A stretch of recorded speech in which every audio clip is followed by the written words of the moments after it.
You got to start to think about like, when is that next recertification as well? I mean, we should know that information already, right, Jeff? Yes. So you can certainly find that. You can find it on studentaid.gov. You can get a file there and look for an IDR anniversary, or your student loan servicer may also have this, but that's been a little more hit or miss.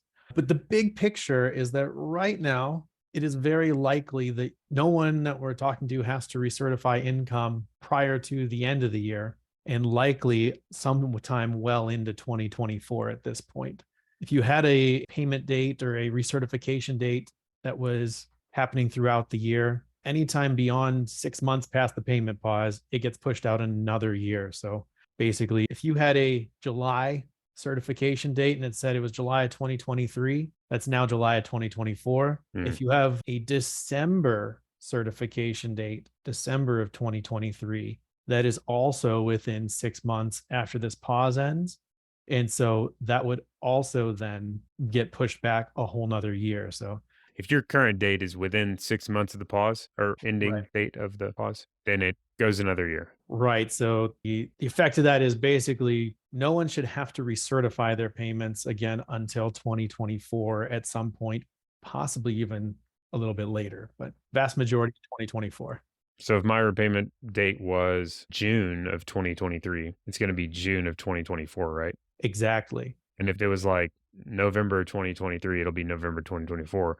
But if it was like, let's see, March of 2023, That could be in that borderline area where you're going to need to examine this a little bit more yeah. based on final guidelines on this. So repayment plans, I think the takeaway for you guys listening is keep an eye on your repayment plan recertification date.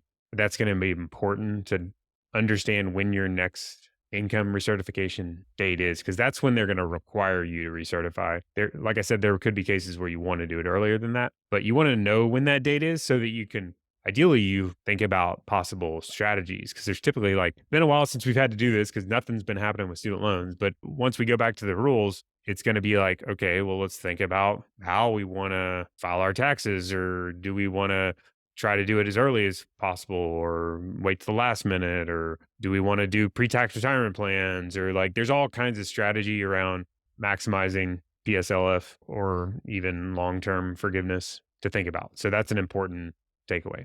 So payments resume and clarify what your income repayment certification date is. That's an important takeaway. It's been so long you don't even remember what your payment was. It would probably be good to look at that for budgeting purposes because you want to kind of plan for that. I think we did a show on this of COVID forbearance lifestyle creep. I actually remember you doing that show, Daniel, and I remember the advice was to go ahead and save those payments along the way so that you're used to making that payment. Yeah. It's a good time to go ahead and start to build that into your budget now. Yep. Now, if you're working with us, we can help you with it. We're keeping an eye on it already.